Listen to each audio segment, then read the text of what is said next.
I smell content.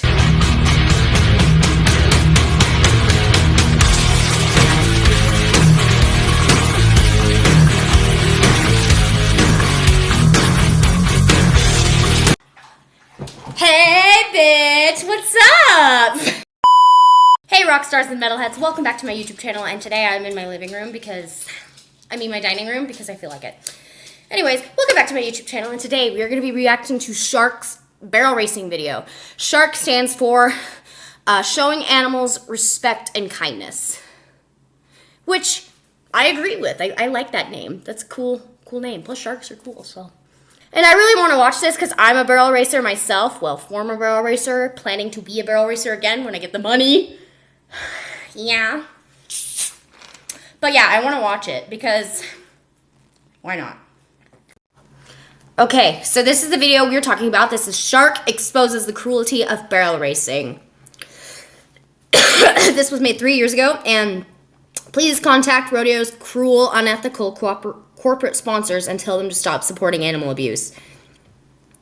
Okay. Coors, Coca-Cola, what the fudge, bruh? I'm just joking. Anyways, let's watch this and see what this guy has to say. Cool, I like that. Hi folks, I'm Steve Hindy with Showing Animals Respect and Kindness. Hello. One largely overlooked component of rodeo animal abuse is barrel racing. At first, barrel racing may seem like the contestant and horse are working together to achieve a common goal. But look more closely. Many of these horses are violently spurred. Watch the rider's feet. Her toes are pointed out, which means that her spurs are pointed in. Oh yeah, that was spurs. The horse's ribs are being viciously hammered. The spurs aren't sharp, but they don't have to be to cause an enormous amount of pain and blood force damage, resulting in extensive bruising and hemorrhaging under the skin. Here's the thing about spurs. Spurs are abusive when they are used incorrectly. I myself use spurs. And here's the thing. When I used to barrel race, I took those mother effers off. Want to know why? Because I knew I'd be kicking. And I wouldn't want to accidentally kick so hard and my spurs would go in to their ribs because that would hurt them. And horses do have thinner skin than we do and more nerve endings than we do. It has been scientifically proven by veterinarians. I'm sorry, my voice is shit right now because I am sick. But yes. But here's the thing. You can barrel race with spurs on if you are not kicking as hard. Like, for example, Lisa Lockhart is one of the best barrel racers out there, in my opinion, and she uses spurs. But she isn't going with her legs. That looks so dumb. She's going like this, as kicking should be, or just little, which is how I would kick when I raced. I barely even kicked at all. Dr. Peggy Larson is a large animal veterinarian and a former rodeo rider who has treated rodeo animal injuries. We showed Dr. Larson video clips of horses being spurred in barrel racing. This is her observation. The spurs used in barrel racing are blunt, not sharp. But blunt hurts as bad or worse than sharp. It's the difference. That guy needs to take the spurs off before I take them off of him and rip and jab him in the ribs with them. Between poking your finger with a needle or hitting it with a hammer. The spurs are slammed hard. Due to the distance between the spur and the belly, the slam would easily exceed 30 pounds. Oh my gosh, she just starfished! And she's whipping hard! Disgusting! The girl in the last video, her spurs were small, like mine. Even if they're small, they can still cause pain if you starfish kick! Starfish kicking is disgusting, and she is right. It exceeds over 30 pounds. Of course, starfish kicking can happen on accident because those barrel saddles can pop you up out of the saddle. It's happened to me before, and I hate myself for it, and that's why I just don't kick anymore. Plus, since I'm not barrel racing right now, I don't really need to kick, but like, I just hate the fact that that has happened before with me. And so, yeah, like, it's accidental sometimes, but it's still 100% cruel. Like Fallon Taylor, for example, my favorite barrel racer, when she was younger, she broke her neck, and so she had to learn how to ride again. And so when she was barrel racing, she kind of got popped up out of the saddle a lot and would starfish kick baby Flo, but she didn't mean to. I mean, yes, it is 100% abusive, and if I knew how bad it was, I probably wouldn't have supported her at the time. But since she has gotten much better and does not starfish kick her horses anymore, I support her because she learned from her mistakes and deserves recognition for that. And I praise her for becoming a better rider. I'm glad she's improved. But yes, it does happen unintentionally, but it still doesn't make it okay. Like the fact that Fallon has starfished before, just because it wasn't intentional doesn't mean it's okay. The fact that I have accidentally starfished before doesn't make it okay. That's why we look back at our mistakes and go, okay, I shouldn't have. I'm gonna make sure my leg strength is stronger when I go around the barrel, so that way I don't get popped up and hurt my horse. That is very important that we learn from it. But if you starfish intentionally, bitch, I will hunt you down and gut you like a fish because you know you're hurting your horse. Spurred. Many barrel racing horses are whipped. That's true too.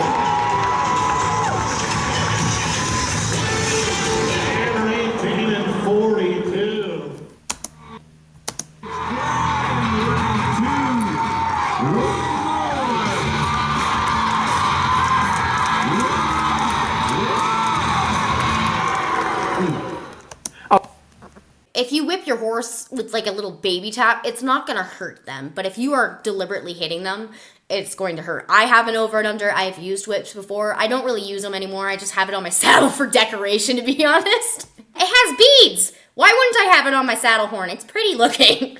Like I said with the spurs, spurs are abusive when used incorrectly. The same goes with whips. Whips are abusive when used incorrectly. So yes, not all barrel racers some barrel racers do whip the shit out of their horses, and it's disgusting. It just makes me want to hit them with the whip, if I'm honest. Brittany Posey to nosy. A barrel racing breast cancer awareness campaign is actually called Whip and Spur, Find the Cure. Barrel racing used to be a friendly competition. What changed to make it an activity that abuses horses? Like everything else at his rodeo, corporate sponsors have driven the financial stakes through the roof, and it is the horses who are paying the price.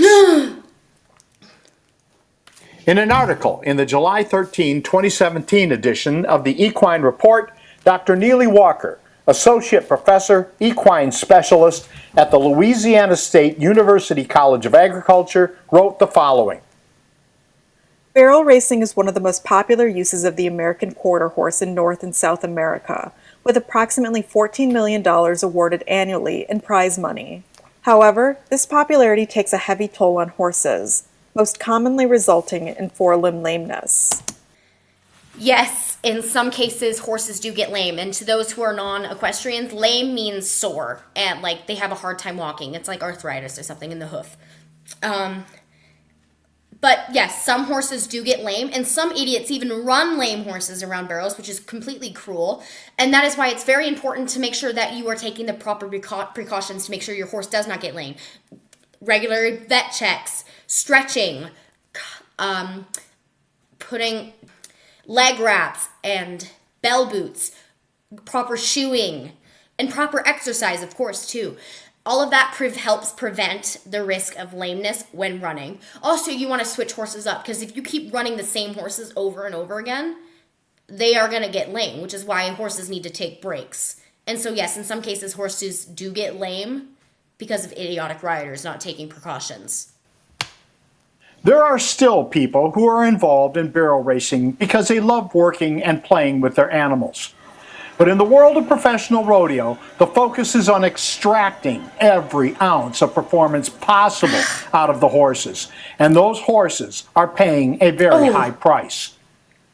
Barrel racing has also been plagued by charges that horses are being drugged, both to enhance their performance and to cover up injuries. Of course, covering up injuries with drugs only exacerbates the damage. Yep. You want to know the thing? Funny, we've actually had an encounter with a drug user, and it was my former trainer. Not my trainer, Taylor. This is a trainer named Kelsey. This is back when I was 8. Taylor's a great trainer. Kelsey wanted us to drug Star because, she started... So Star due to her breeding, she's very beefy in the front. like in her chest area, and she puts a lot of weight on one of her front legs, and it's causing them to turn inwards. And so my mom's a little upset. She spent all this money on a horse that she wanted to turn into a barrel racing horse, and because of her breeding, she's going lame. And my trainer, Kelsey, my former trainer, Kelsey, at the time was like, well, just drug her and make it so it's not painful. My mom immediately left. We cut ties with her. We stopped doing lessons. If you care about animals, please do not attend rodeos. And don't do business with unethical corporate sponsors such as Coca-Cola, Best Buy, Discount Tires, and Coors Beer. I'm Steve Hindy for showing animals respect and kindness. All right. One issue that they did not talk about is bit use. In some of these videos, these horses were being used mild to severe bits. It's fine if you're going to use them, just be careful and educated. But if you're going to be doing sports like these, you should probably be using soft bits because, it requires you to turn the horse around the barrel. Well, mostly use your leg, I would hope, because you can't just rely on the reins. But yeah, there are some barrel racers that will use mild to severe bits and hackmores. Yes, hackmores can be abusive too. Anything can be abusive if used incorrectly, which is why disciplines like these should be advising to use soft bits and hackmores. Yes, those can be used incorrectly as well if not educated properly. But of course, it is still safer, and it helps prevent the risk of abuse when it comes to pulling on the horse's face, because you have to kind of guide them and go around the barrel. I would hope most barrel racers are hopefully using their leg to press them in towards the barrel, while they're kind of just using the reins to slightly guide them. But yeah, that's just one thing I wanted to talk about, because bit use in barrel racing can be abusive as well. In total, the discipline of barrel racing is 40% abusive, 59% non-abusive, and 1% ethical, which means, no bits, spurs, and whips and stuff. Is barrel racing bad? No. Are there bad riders and bad people? Absolutely. In every discipline, there's abuse. And it doesn't matter if it's one of the best, there's always going to be abuse. It doesn't matter because of money. There's a lot of money. Now, of course, not all professional riders are evil. That was an exaggeration, I think, Steve, but you are not wrong when it comes to barrel racing is cruel, because barrel racing can be cruel because of greedy people. Woo! Thank you guys so much for watching, and if you like this video, go ahead and leave a like by punching the like button right in the face, and I'd really appreciate it if you smash the red subscribe button and ding the notification bell to become part of the family.